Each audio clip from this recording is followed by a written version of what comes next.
நண்பர்களுக்கு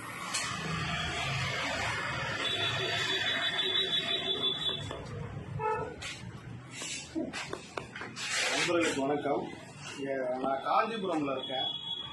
காஞ்சிபுரமில் ஒரு குறிப்பிட்ட பகுதியில் வந்து ஒரு கோவிலே ஒரு கடையாக மாறிடுச்சுன்ற மாதிரி ஒரு புகார் நண்பர் மூலமாக வந்துச்சு. சரின்னு சொல்லிட்டு பார்க்கலான்ட்டு வந்திருக்கேன். அப்புறம் பார்த்தா உள்ள கோபுரம் பாருங்க, இது கோவில்.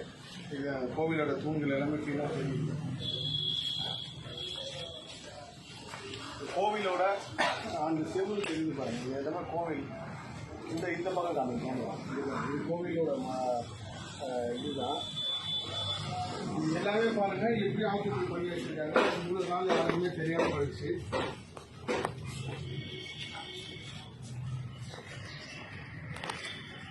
அப்பா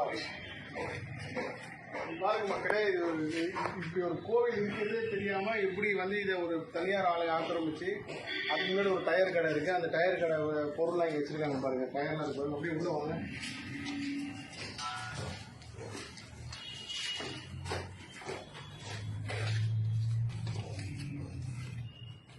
கோவிலே வந்து மூழ்கி வச்சுருக்காங்க. இது பாருங்க மக்களே, இது ஒரு கோவில். இந்த டயர்லாம் காமிங்க பாருங்க. இந்த கோவிலை வந்து செதலம் அடைஞ்சு யாரும் பராமரிக்கணும். என்ன சிவலிங்க கோவிலா பெருமாள் கோவிலான்னு கூட தெரியாத அளவுக்கு பாருங்க. கண்டிப்பாக புராதன கோவில் தான். உள்ள சிவலிங்கம் இருக்கு, சிவன் நந்தி இருக்கு.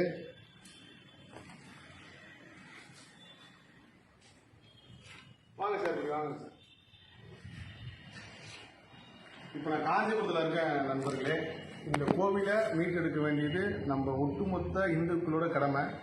இதில் முதல் முயற்சியாக இப்போ இந்த வீடியோ எடுத்து நான் பதிவு செய்கிறேன். இந்த கோவில் எங்கே இருக்குன்ற விவரம் எல்லாமே சொல்கிறேன். இதை பார்க்குற தன்னார்வலர்கள், இந்து அமைப்புகள், இந்து சம்மந்தப்பட்ட ஆட்கள் எந்தெந்த துறையில் இருக்கீங்களோ அவங்க கண்டிப்பாக இந்த கோவிலை மீட்டெடுக்க நடவடிக்கை எடுக்கணும். என் கூட சப்போர்ட்டாக நில்லுங்க. உள்ள சிவலிங்கம் இருக்குது பாருங்கள். ஒரு சிவன் கோவிலை வந்து கட்டினாலே பெரிய புண்ணியன்றாங்க.